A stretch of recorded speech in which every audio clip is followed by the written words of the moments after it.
சென்னை விமான நிலையத்தில் 22 கோடி ரூபாய் மதிப்பிலான கொக்கைன் மற்றும் MDMA போதைப் பொருட்கள் பறிமுதல் செய்யப்பட்டதாக வரும் செய்திகள் அதிர்ச்சி அளிப்பதாக அதிமுக பொதுச் செயலாளர் தெரிவித்துள்ளார். இது தொடர்பான கூடுதல் விவரங்களோடு இணைகிறார் நமது தலைமை செய்தியாளர் ஜெயக்குமார். இதை பற்றிய முழு விவரங்களை எங்களுக்கு சொல்லுங்க.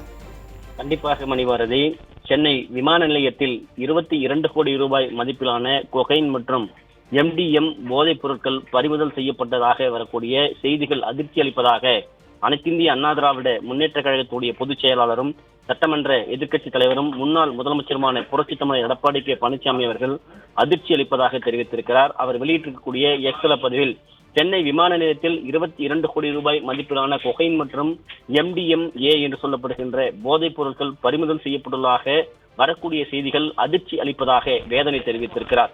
விடியா திமுக ஆட்சியில் அதிகரிக்கும் போதைப் பொருள் புழக்கம் குறித்து தொடர்ச்சியாக நான் எச்சரித்து வந்தோம்.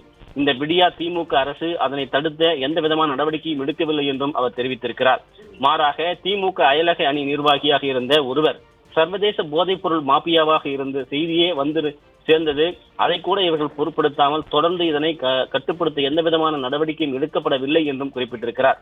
தற்போது சிந்தடி போதைப் பொருட்களை கடத்துபவர்கள் எந்தவித அச்சமுமின்றி தமிழ்நாட்டு போதைப் பொருட்கள் மையமாக மாற்றி இருப்பதற்கு இந்த விடியா திமுக அரசே காரணியாக இருப்பதாக அவர் குற்றம் சாட்டியிருக்கிறார். குறிப்பாக இந்த போதைப் பொருளுடைய புகையிடமாக தமிழகத்தை மாற்றி வருவதாகவும் விடியா திமுக அரசுக்கு தனது கடும் கண்டனத்தை தெரிவித்துக் கொள்வதுடன் இனியாவது போதைப் பொருள் தடுப்பில் விழிப்புடன் துரிதமாக செயல்பட்டு இந்த விடியா திமுக அரசுடைய முதலமைச்சர் செயல்பட வேண்டும் என்று வலியுறுத்துவதாக அவர் தெரிவித்திருப்பது குறிப்பிடத்தக்கது. மணிபாரதி, விவரங்களுக்கு நன்றி ஜெயக்குமார்.